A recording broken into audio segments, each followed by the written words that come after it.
Hey, what's up, everybody? It's Avocado Meat from AvocadoMeat TV. I'm here with Blackmore, or Blackmore2323. Blackmore, for those that don't know, is my first ever West Texas 3D Brawl champion. Blackmore, you just pulled off another win in Tekken 8. Cena wins, LOL. How are you feeling about today's win and how the scene is progressing? I would say with today, it's just the same as usual for me, mainly of just walking away learning, and that's what I mainly just play for than anything. I don't really think about the win or loss or anything, just something, whatever data I can walk away with, even if it's about myself besides my opponent. And the scene is slowly getting up there, and that's something that I want more than anything. I really just want our scene to just keep on flourishing and our players to keep getting better, because that's something all I just strive for to see for the Tekken community. I know I remember asking you this last year. This was right after your West Texas Throwdown win, where you were sent to losers by Soviet. You made it all the way back. You won. And I remember asking you, do you feel it is better for you as a player to struggle a little bit before you take your win? Or is it easier for you or more comforting for you to just beat everybody because you just have that knowledge? Star has been up there. SM has been up there. There's a new guy in town, Zam, who's actually really good. How do you feel about the competition lately, and what kind of mindset do you get in knowing that there's people out there now that are like at a level where they can have some close matches with you? Just like last time, it's just really more of wanting more competition, because the only way I can get better and everyone else can get better is if everyone can just keep catching up bit by bit. And for me, I rather struggle in a match, because that's what's actually going to get me to start thinking outside the box or look at multiple situations, kind of like just analyze what their habits are, what they're doing. Because like I tell people, gods do bleed. And I don't really see myself in any of that light or anything like that. I'm just like everybody else. You're the first West Texas 3D Brawl winner. I remember you speaking about that whole event, how much fun you had. Kind of like retell the audience like what you had to say after your first win, because you won the Heihachi trophy, but you also won the actual trophy, the leverless 3D Brawl trophy, which is something I came up with. I thought would be pretty cool, pretty original. How did you feel about that win, and how did you feel about playing all those games? Because you were the guy that night. Like, there was nobody that was on your level that day. It's been a very long time just sitting down and actually playing that many games back to back. So what really excited me more than anything was really just, it reminded me more of what got me into playing again. And then also, for some people, it's like, I guess you could say like finding your spark, or at the same time, find what really brought you into the scene.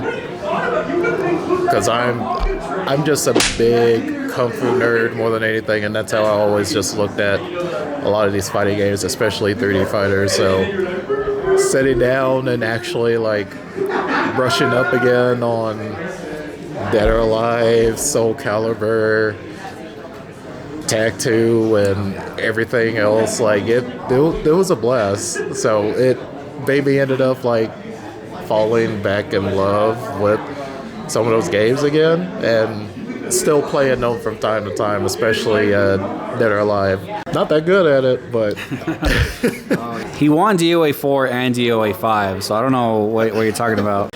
how do you store so much of this knowledge? Like, you're playing different games, different installments of certain franchises, different characters. Like, is it because you started so young in fighting games, or like is there something like that you is it reactions? Like, I'm not sure. You taking your vitamins? Like, I have no idea, because I have been trying to get good at multiple games, and maybe that's my problem. I'm biting off a little more than I can chew. How do you do it? Because watching you that day, you were like the star performer. I was expecting the.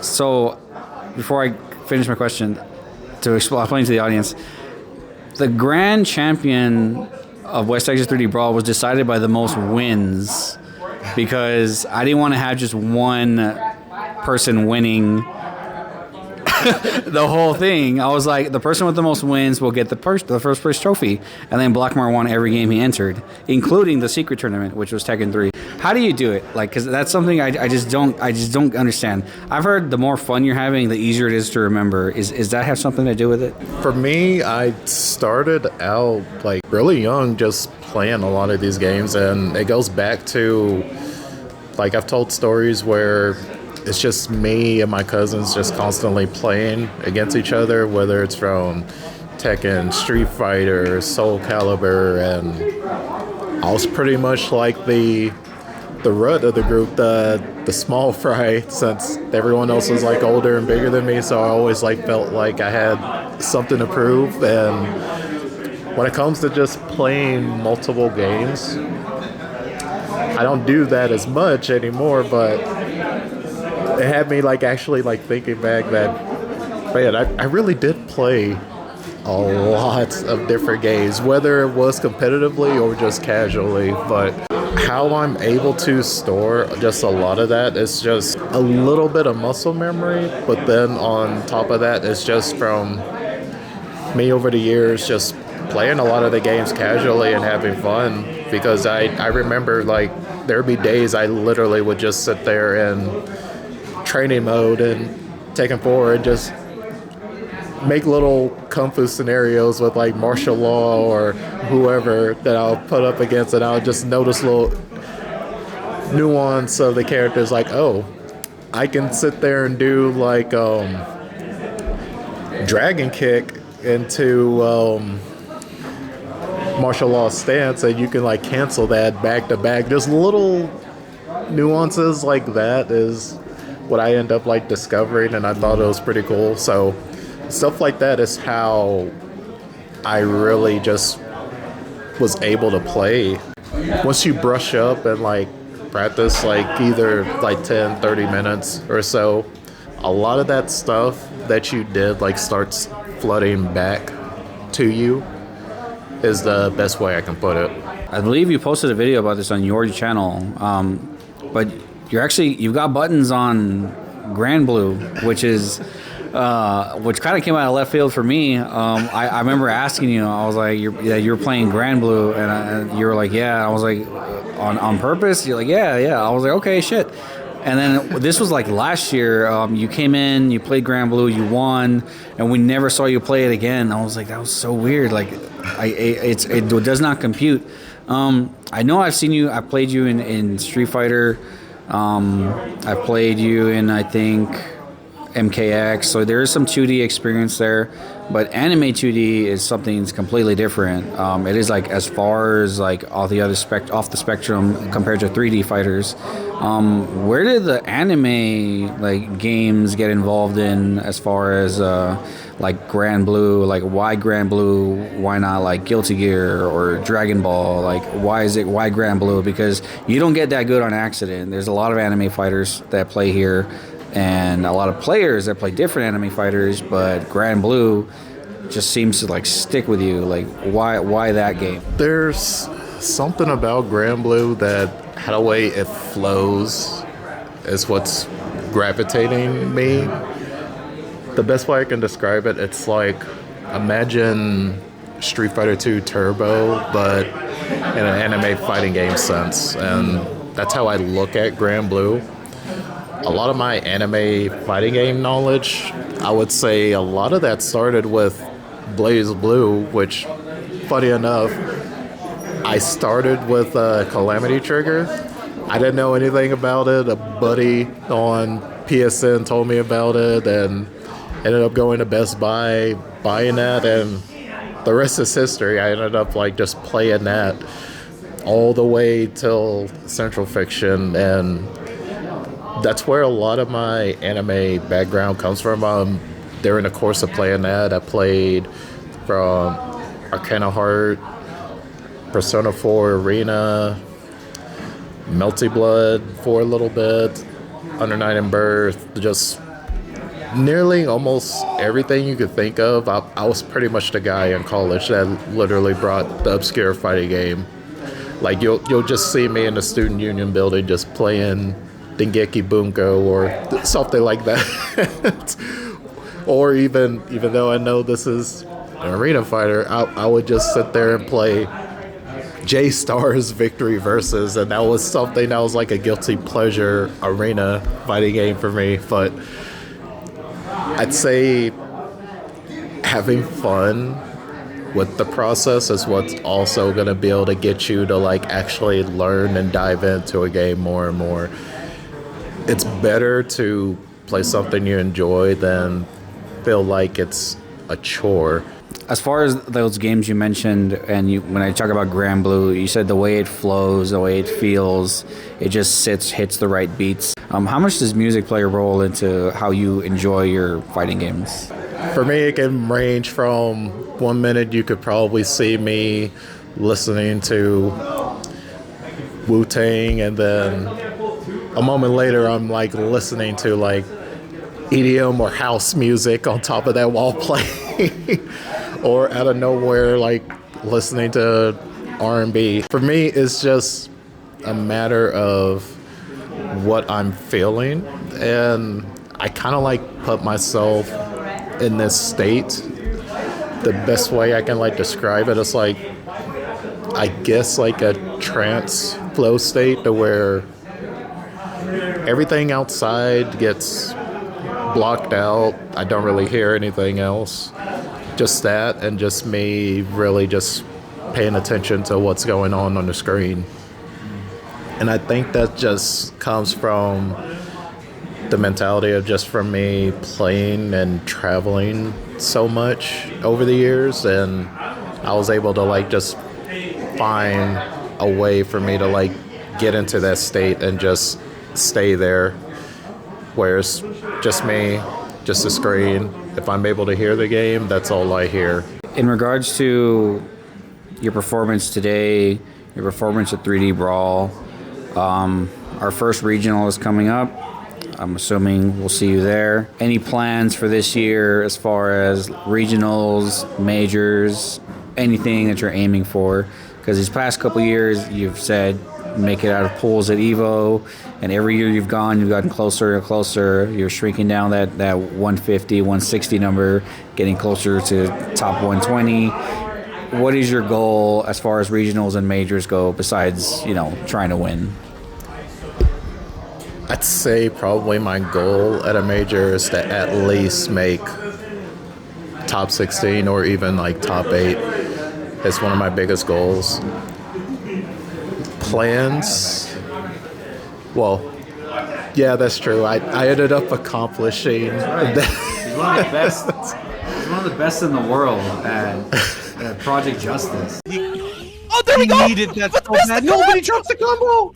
Oh man, this is scary. There we go! Okay, here it goes. That's so much hit stun! Okay. No, No, what a block.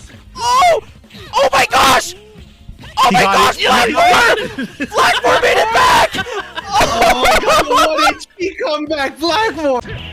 Here we go. Tell you, if you ain't playing this, if you ain't watching this, you missing out. Yeah, you're missing out. Project Justice is peak, I tell you. Oh no! Oh, but didn't go through. Well, it is the second low kick. You can't really connect anything after that. Boom! Yeah, that's it. Blackmore one up. Yeah, takes the first game. Blackmore, like legit. Blackmore's like killing the champions here. Blackmore's killing the champion, and it's in loser. I'm actually scared. Connect. Ooh, just runs up. That was very risky. Run up jab. Yeah, one thing that DJ Cream needs to be careful about with playing Zaki is that standing heavy punch is actually very dangerous. Ooh, Yeah. that is. It might be over. unfortunate. Yeah, this is over. Yup. It's that's over. death. Yup. Boom. Obscure game, but he's up there. Like, number top 7, I believe. Yeah, that's true. You did get that. Even that, I ended up kind of like surprising myself. I'm not even gonna lie. It's still a surreal moment just thinking back on that. And my plans are is to at least still try to hit up a lot of the regionals that are around here. Majors like that this year is probably like a wash for me, just because I'm getting married in October, and a lot of planning and stuff like that has been just going on. So I'll probably like resume going out of state to like majors and stuff like that next year. Keep on doing my thing with YouTube is my biggest goal, and I've just been enjoying the entire process, even when it comes down to like just editing. I can just sit there hours and hours. Even my fiance like just gets shocked that I'm able to like just get into that process and be able to edit and do a lot of that. So I'd say a ton of my motivation with that, and then also just constantly playing is just mainly due to her and also my stepdaughter too as well. Without their support, I don't know where I would be, is what I would say. And just having that love and support goes a long way, especially just having your significant other being able to do that for you. I was going to end with that last question, but now that you mentioned it, I remember it was in one of your videos. You showed up, you went home, and you had both of your trophies, and it made me wonder, like, how does that work? Like, how does the support system go there? Like, does your significant other do they expect you to come home like with the trophy, with the win? And how did you like introduce that to them? I kind of like slowly introduced it to her and kind of just told her that this is what I do. I do this, and I also do YouTube. I'm also like trying to be a content creator and grow, and I'd slowly like introduce her to like clips or short documentaries of the scene. And then last year the stars aligned to where got our Evo tickets, and now it's her first ever experience at Evo 2025, just seeing everything for herself, and she was just mind blown just seeing this is what like a community is able to like foster and do for so many years. And then just having all these companies, e-celebs come through, like RDC World and just other different people out there, and she find that like really amazing just to see like you can be able to do something like this and travel for it and really just like carve your own path with it. So right after Evo, she ended up wanting to learn a bit how to play Street Fighter 6, showing her the process, like how to play DJ and things like that, and even like breaking down the science of how the way charge characters or just certain instances, like I'd say the psychology when it comes to like, say if someone's jumping towards you, like what do, like what's an anti-air and things like that. So she found that like just so fascinating that little intricates like that is there with fighting games, which is something that she didn't know about, because a lot of her family members, even her brothers and stuff like that, they play too. So even whenever she told them about it, and they've seen videos and stuff or streams of me playing, and they thought that was like the coolest thing. And she told me one day like her dad, her sister But although we're like just actually watching one of the regional streams of me playing, and I just thought that was like just so cool. And even just having my stepdaughter just watching and just being excited to just see me play. So it's been a wonderful feeling. Thank you so much. We'll end it on that one. It's always an honor to play against you. It's an honor to interview you. Do you want to plug your channel one more time for the camera before we head out? You can find me on YouTube, Blackmore2323. It's the same across all socials, especially Twitter or X. I keep forgetting it's X, but you can find me there, Facebook, just everywhere. And I just sit there and do random topics when it comes to the fighting game community or beat 'em up action games, and also fighting styles for several fighting games from popular to obscure ones. So if you want to learn a thing or two about your characters or your series, like just come on, hit the channel. Well, I'll put in a request for a fighting style. I want to know more about the Silat fighting style from the Raid movies. I want to see what's going on there, because I saw the Raid movies when I was like 18, and then 4 years later, I went in an empty movie theater. I saw the Raid 2, and I just tell people all the time, it's like the greatest action movie I've ever seen. Like nothing has topped it, in my opinion. That kitchen fight scene is just, you know what I'm talking about. It's just like I would have paid $100 to watch that. It was fantastic. So I'm putting that out there. That's my request. There is a character I did cover that has that fighting style, and it's in Dead or Alive 6. Okay. I can't think of her name right now. I'm having a brain fart, but she was a brand new character. She is a scientist in there, and she has electric gloves similar to like Sea Viper from Street Fighter. I think I know who you're talking about. Yeah. But yeah, I'm having brain fog. I can't think of her name, but I do remember back in the day when they were showing that character off, and that was like the biggest thing that they were like mentioning. Oh, this is the very first ever select character like out there in a 3D fighting game. So Okay, so you have done one. I'll go back and look for it. But thank you so much, Blackmore. I hope to see you around at the locals. I hope to see you at regionals. Thank you so much for your time. And everyone, check out his YouTube channel. I'll plug it in the description. Thank you all so much. Thank you, Blackmore.